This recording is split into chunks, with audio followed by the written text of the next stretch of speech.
Très chers élèves, bonjour. Toujours dans le cadre du projet 4, dont la séquence s'intitule « Produire un récit vraisemblable ». On est toujours dans la production écrite, on est donc à la séance 12. L'entraînement à l'écrit 3. Bon, les objectifs de cette séance. Attendez, voilà. Les objectifs de la séance, qui sont 3. Employer les verbes introducteurs de paroles à bon escient. Distinguer le discours direct du discours indirect et rapporter indirectement des paroles émises de manière directe. Pour cela, on va passer à faire plusieurs activités. La première nous demande de compléter les énoncés ci-dessous avec les verbes introducteurs choisis suivants en les conjuguant au passé simple. Voilà. Donc vous avez les verbes répliquer, répondre, reconnaître, commenter, interroger et poursuivre. Je vais vous lire tout d'abord les phrases, les énoncés, donc le passage, là où il y a les énoncés. Donc, alors, vous avez déjeuné, vous avez des pointillés, la voisine qui se posta sur la marche de l'entrée. Aïe, ne disons pas, Zina ma chère, que nous avons déjeuné. Disons seulement que nous avons trompé la faim. Passage, donc il nous reste un vide pour mettre un verbe. Aïni, nous souhaiterions, bien sûr, nous souhaiterions tromper la faim. C'est ce que nous faisons tous les jours. Un vide. La femme, elle voulait sans doute dire qu'elle en avait l'habitude, elle aussi. Nous souhaiterions quelque chose de plus copieux à cette heure. Pointillé, Aïni qui ne prit pas garde à ce que disait Zina, j'en conviens. Nous n'arrivons même pas à voir des fèves et des petits pois. Donc c'est des légumes, les fèves et les petits pois. Les fèves, ils sont verts, les petits pois c'est pareil, c'est un plat que nous faisons généralement en plein hiver et même en été. Il ne coûte presque rien en ce moment, quand c'est la saison. Qui ne voudrait pas en avoir? Pointillé, l'autre. C'est un extrait de l'auteur Mohamed Dib, La Grande Maison. Maintenant, regardez. Il faut essayer maintenant de comprendre le contexte de la phrase pour pouvoir mettre le verbe ou bien le verbe introducteur le mieux. Donc, premièrement, par exemple, regardez dans la première phrase. Nous avons alors, point d'interrogation. Vous avez déjeuné?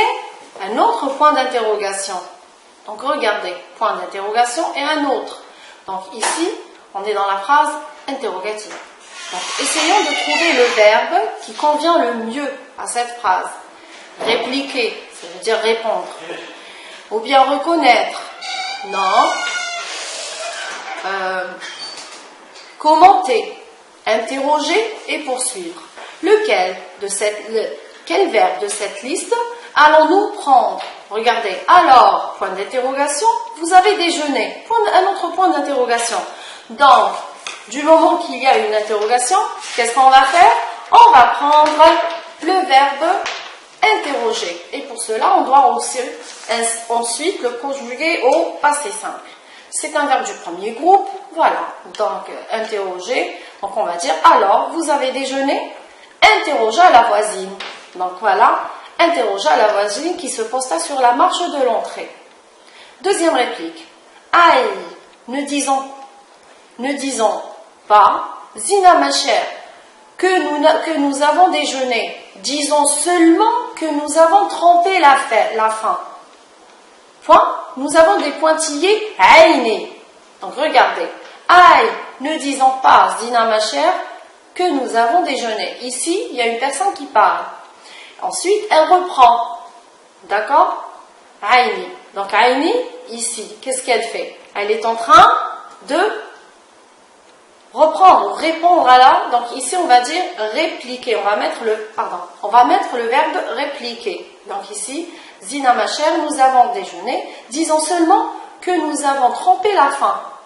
Répliqua, verbe premier groupe. Répliqua, donc terminaison, à Aïni. Nous souhaiterions, voilà, nous souhaiterions, bien sûr, nous souhaiterions, voilà. Le troisième, tromper la fin. Voilà, tromper la fin. C'est ce que nous faisons tous les jours, pardon, c'est ce que nous faisons tous les jours. La fin.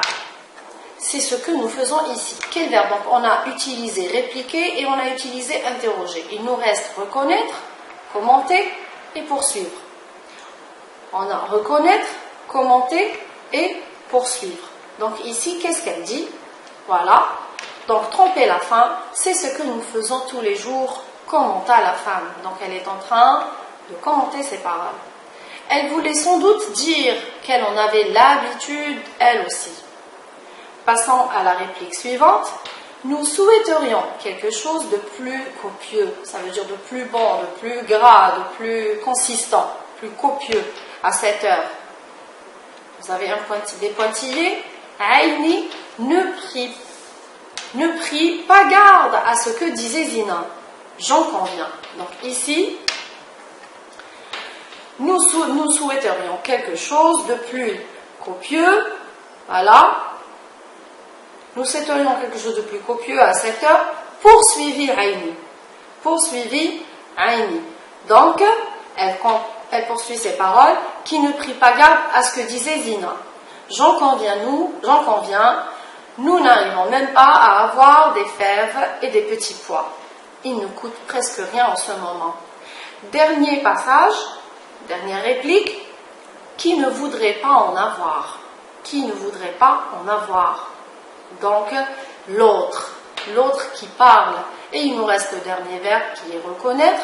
Donc, on va dire, qui ne voudrait pas en avoir reconnu l'autre. Reconnu l'autre. Donc, ici, on a terminé la première activité. Passons à la deuxième. Regardez, dans cette activité, on nous demande d'observer les deux énoncés et puis analyser-les en complétant le tableau ci-dessous.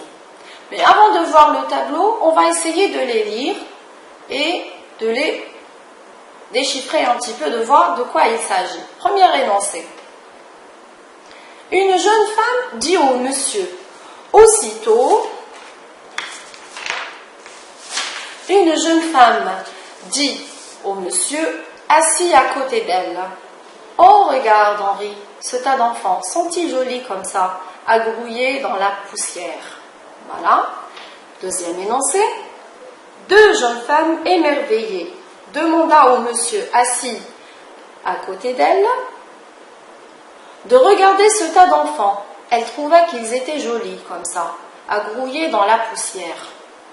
Donc, qu'est-ce qu'on remarque? On remarque que ces deux énoncés traduisent la même idée. On a la même idée dans la première et dans la deuxième. C'est le même contenu. Or, c'est écrit de deux façons différentes. Regardez la première. Nous avons ici, voilà, ce que je vous montre avec la flèche. Une seule femme dit au monsieur assis à côté d'elle. Nous avons les deux points. Ensuite, on a les guillemets. On regarde Henri. Donc ici, on a des paroles de la personne. Elle prend la parole et parle. Oh Henri, regarde ce tas d'enfants. Sont-ils jolis comme ça, grouillés dans la poussière? Donc ici, nous avons une phrase écrite au discours direct. Pourquoi? Nous avons les deux points et les guillemets. Nous avons la phrase introductive. Passons à la deuxième. Une jeune femme émerveillée demanda au monsieur, une jeune femme émerveillée demanda au monsieur assis à côté d'elle de regarder ce tas d'enfants Elle trouva qu'ils étaient jolis comme ça, à grouiller dans la poussière. Regardez, donc on a, c'est une phrase qui se termine par un point. Maintenant, c'est une phrase qui traduit toujours la même idée, mais qui a été écrite d'une manière différente, mais elle a été rapportée indirectement. Donc la parole, et la femme ici ne prend pas la parole, mais elle est traduite indirectement, rapportée indirectement. Maintenant, passons au tableau. Voilà. Regardez. La phrase du discours direct, nous avons l'énoncé 1 qui est au discours direct et l'énoncé 2 au discours indirect. Pardon. Allez, je reviens. Voilà, pardon. Voilà. Donc regardez, les deux points et les guillemets, qu'est-ce qu'on a fait? Regardez, les deux points et les guillemets du discours direct ont été remplacés par 2. Les deux points et les guillemets ont été remplacés par 2. Pourquoi? Parce que nous avons ici le verbe. Pourquoi on a mis 2 et pas que? Ici, nous avons regarde. Regarde, ici, c'est un verbe qui est conjugué à l'impératif présent. Donc, quand on a un verbe conjugué dans une phrase du discours direct à l'impératif présent, automatiquement, dans la transformation au discours indirect, on remplace les deux points et les guillemets par 2. Voilà. Il y a l'expression « oh » et le point exclamatif. Ce « oh », cette expression « oh » et la phrase, l'exclamation, la femme quand elle dit « oh Henri, regarde ce tas d'enfants », on ne peut pas les transcrire indirectement parce que c'est à l'oral, c'est dit à l'oral. Mais on doit essayer de trouver un verbe qui va traduire cette expression. D'accord? Comment elle est? En disant « oh », est-ce qu'elle est étonnée? Est-ce qu'elle est surpris ou émerveillée en regardant les enfants? Quand elle parle des enfants, est-elle surprise? Est-elle étonnée ou est-elle émerveillée? La dame, en parlant des enfants, elle est émerveillée. D'accord? Oh, regarde ce tas d'enfants, sont-ils jolis? Donc, ses yeux aiment ce qu'elle voit.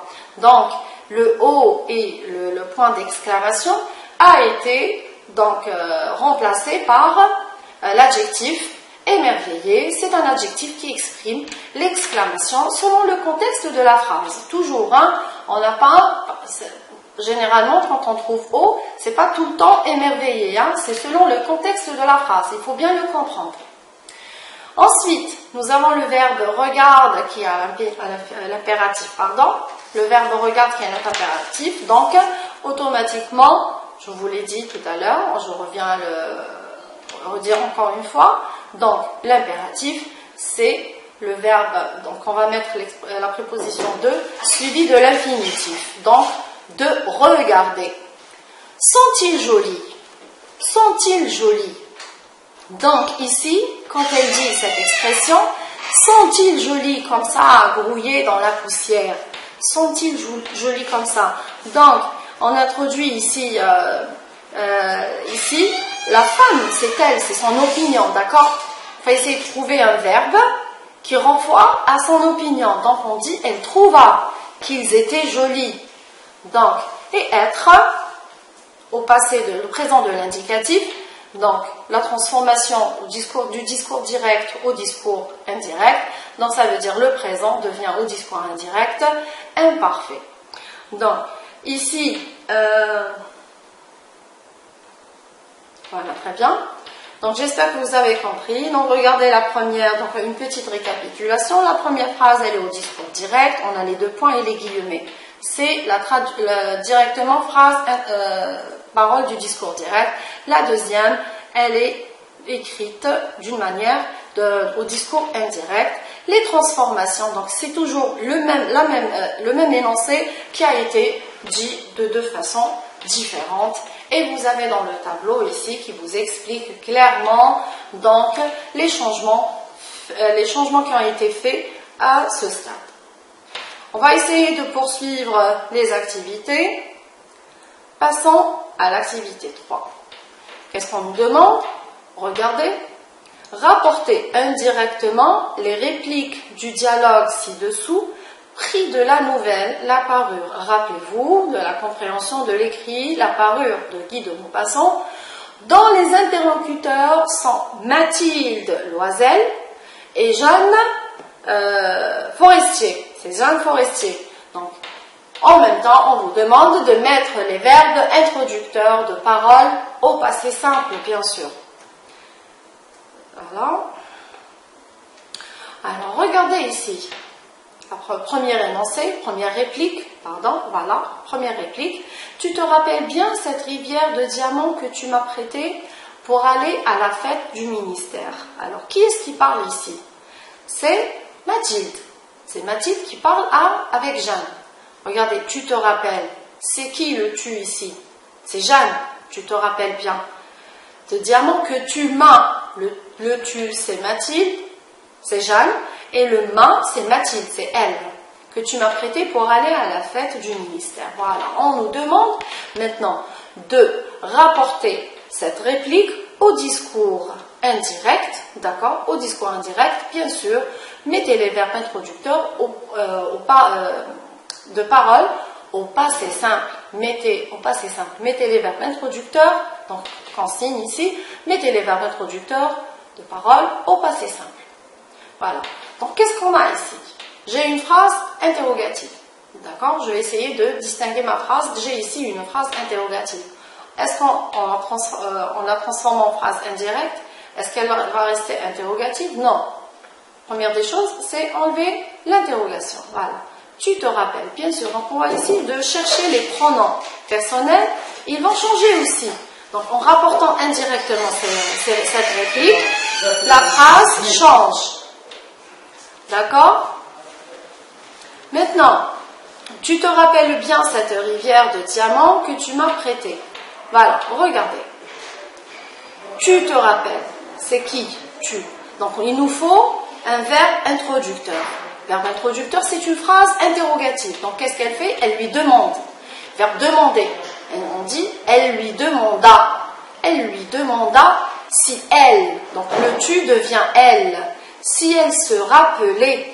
Donc si tu te rappelles, ici le verbe, il est au présent, il devient à l'imparfait. Donc transformation au discours indirect.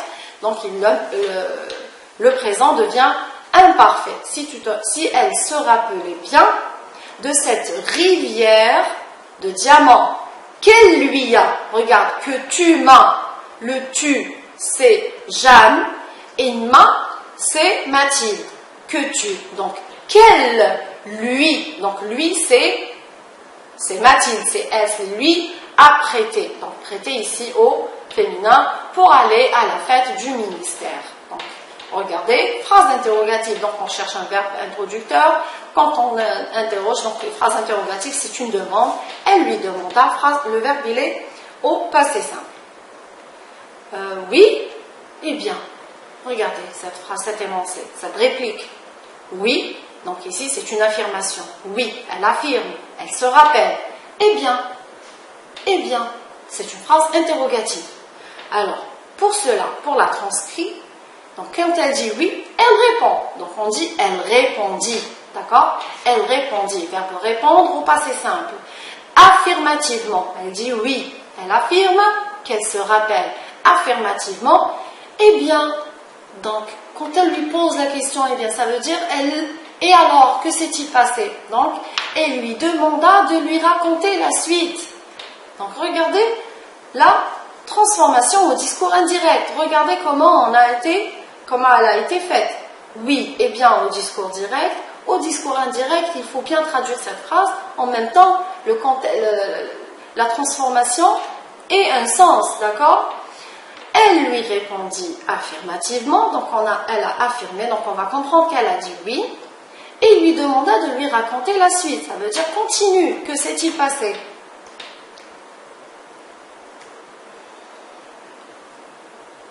Eh bien, je l'ai perdu. Qui est-ce qui parle ici? C'est Jeanne. C'est Mathilde. Eh bien, je l'ai perdu. Que fait Mathilde ici? Elle répond. Elle lui dit, eh bien, je l'ai perdu. Donc le jeu, on avait dit toujours le jeu devient il ou elle. Donc ici c'est une femme, ça devient elle. Je l'ai perdu. Ici on a le verbe, on a ici le plus que parfait. Pardon, c'est le passé composé, pardon.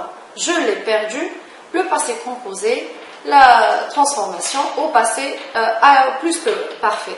Donc le passé composé, sa transformation au plus que parfait. Voici la réponse. Elle lui annonça, donc regardez, qu'elle l'avait perdu. Regardez, elle, donc c'est Mathilde, elle lui annonça, ou bien elle lui répondit, la même chose, elle lui annonça qu'elle l'avait, donc passé composé, on a l'auxiliaire être au présent plus le participe passé du verbe, et ici, qu'elle l'avait, donc présent de l'auxiliaire devient imparfait et le participe passé reste le même, donc passé composé plus que parfait. Passons à la réplique suivante. Comment? Puisque tu me l'as rapporté. Comment? Lorsqu'on dit comment elle est ici, cette réplique? Il y a un point d'exclamation. Est-ce qu'elle est émerveillée ici? Est-ce qu'elle est étonnée? Tout à l'heure, on a vu le point d'exclamation, on a dit émerveillé. Est-ce que c'est le même contexte? Non, donc pour cela, c'est ce que je vous disais. Tout à l'heure, il faut faire attention. Le contexte de la phrase. Quand il y a point d'exclamation, il faut toujours se référer au contexte de la phrase. Ici, quand elle dit comment, si elle est étonnée, puisqu'elle lui annonce qu'elle avait perdu son collier. Rappelez-vous l'histoire que Mathilde avait perdu le collier, mais qui n'a pas dit à Jeanne. Elle a caché la vraie histoire. D'ailleurs, elle l'a remplacé, elle a acheté un autre. Elle lui a... Donc ici, elle dit comment, donc c'est un étonnement, d'accord? Puisque tu, donc en âgé, tu devient automatiquement me là. Le tu, ça devient elle. Et me, on va voir, ça devient toujours. Allez, étonné. Voilà, regardez. Puisque tu me l'as, donc comment? Ici, c'est un étonnement, on a dit étonné. Au féminin, ici, c'est Jeanne qui est étonnée. D'accord? C'est une femme, donc on a un adjectif qui est féminin singulier. Il faut toujours faire attention. Regardez le curseur. Elle lui demanda, c'est toujours Jeanne, comment, puisqu'elle lui avait rapporté. Comment? Donc, puisqu'elle, c'est Jeanne, c'est Mathilde, là, c'est la rivière, lui avait rapporté. Là, lui avait, c'est la rivière, lui avait rapporté. Elle lui dit comment. D'accord? On a gardé, regardez la transcription du discours direct au discours indirect, le contexte de la phrase reste le même. Sauf ici, c'est au discours direct, et là, c'est au discours indirect. Je t'en ai rapporté une autre, toute pareille. Je t'en ai rapporté une autre, toute pareille. Ici, c'est Mathilde qui parle. Mathilde Loisel, Madame Mathilde Loisel. Je t'en ai rapporté une autre, toute pareille. Je, c'est Mathilde. C'est Jeanne. Je t'en ai apporté une autre. Ça, on parle de la rivière, du collier. Toute pareille, ça veut dire elle lui ressemble. Qu'est-ce qu'elle fait? Ici, elle explique. D'accord? Ici, Mathilde est en train d'expliquer à Jeanne. Donc, le verbe introducteur au passé simple, elle lui expliqua. Qu'elle, donc je, regardez elle. Qu'elle lui. Je t'en, donc le te devient lui. Je t'en ai apporté. Ici, on a le passé composé, avait apporté. Et apporté, avait apporté. Une autre, toute pareille. Et la suite. Donc, ça, c'est pareil. Donc, voilà. Donc, regardez bien. La phrase ici, interrogative, on a introduit le verbe demander, d'accord? Lorsqu'on a toujours une phrase interrogative, il y a toujours une demande, on se demande, on s'interroge, d'accord? Elle lui demanda si elle, donc phrase interrogative, ici, on le remplace donc, c'est déjà les paroles rapportées dans par si, d'accord, une phrase interrogative. Ici, quand il y a une affirmation, on le ment, il y a oui. Donc, quand on dit je dis oui, donc pour le transcrire au discours indirect, ça veut dire que c'est une affirmation. Donc, elle lui répondit, toujours choisir les verbes au passé simple, c'est dans la consigne, d'accord, et affirmativement, et lui demanda. Ça veut dire quand elle dit, eh bien, ça veut dire quoi? Ça veut dire elle attend la suite. Eh bien, donc elle lui demanda de lui raconter la suite. Eh bien, je l'ai perdu. Donc regardez là, donc elle annonce, elle répond à eh bien. Donc qu'est-ce qu'on dit? Elle lui annonça qu'elle l'avait, je l'ai perdu, qu'elle l'avait perdu. Comment? Ici nous avons un étonnement. Rappelez-vous, n'oubliez jamais que quand on a une exclamation, ça dépend le contexte. Chaque exclamation exprime ou un étonnement, ou un émerveillement, ou bien la personne elle est choquée, elle est surprise, d'accord? Regardez le contexte de la phrase pour pouvoir trouver le verbe adéquat, le plus approprié. Ici, quand elle dit oh comment, c'est qu'elle est étonnée. Comment tu l'as perdu? Donc elle lui dit comment, elle lui demande comment, puisqu'elle lui avait rapporté. Je t'en ai apporté. Le je devient elle, toujours, d'accord? Donc, essayons de faire le rappel. Passons au rappel maintenant. Donc, du discours. Pour passer du discours direct au discours indirect, nous avons le temps, le présent devient imparfait. Le passé composé devient le plus que parfait. Donc, c'est les temps que nous avons vus dans la nouvelle de Guy de Maupassant. Il y avait le présent et le passé. Le présent devient imparfait, le passé composé devient plus que parfait. Pour les mots interrogatifs, comment, pourquoi, quel, etc., donc ils restent les mêmes. Il n'y aura aucun changement. Alors au discours indirect, j'enlève seulement les deux points et les guillemets et je remets le mot interrogatif. Voilà. Pour les pronoms personnels, les adjectifs personnels et possessifs, de la première et la deuxième personne, ça veut dire le je et le tu. Donc ici, il change selon le rôle du narrateur, toujours à la troisième. Quand je dis je parle, c'est moi qui parle, au discours indirect, ça devient toujours à la troisième personne du singulier, d'accord? Et pour les points interrogatifs et exclamatifs, donc il n'y aura pas de phrase exclamative et de phrase interrogative au discours indirect. C'est toujours, elle devient toujours, à la fin on termine toujours par un point. C'est des phrases déclaratives. On n'a jamais de phrase au discours indirect qui se termine par un point d'interrogation ou par un point d'exclamation. On enlève ce point d'interrogation et on le remplace par le point. Voilà. Les deux points et les guillemets. Donc, juste après les deux mots, est-ce que, voilà. Est-ce que ou bien l'inversion du sujet-verbe dans une phrase. Juste après les deux points et les guillemets. Donc, chaque phrase interrogative, c'est une phrase déclarative au discours indirect, d'accord? Et est-ce que, oui, est-ce que, et l'inversion du sujet, donc est-ce qu'on le remplace par si? Est-ce que tu as vu le film? S'il avait vu le film. Maintenant, as-tu vu le film? C'est, regardez au discours, par exemple au discours direct, je dis as-tu vu le film? Au discours indirect, je dis avez-vous? Donc, le sujet verbe, d'accord? S'il avait vu, d'accord? La transformation, donc, le verbe, le sujet, le si, plus le sujet, plus le verbe. Voilà. Nous arrivons à la fin de cette séance. J'espère que vous m'avez bien suivi. Et sur ce, je vous dis au revoir et merci de votre attention.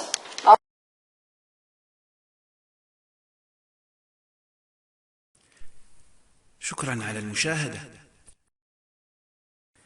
لا تنسوا الاشتراك في القناة، الضغط على الجرس، الإعجاب بالفيديو. شكرا.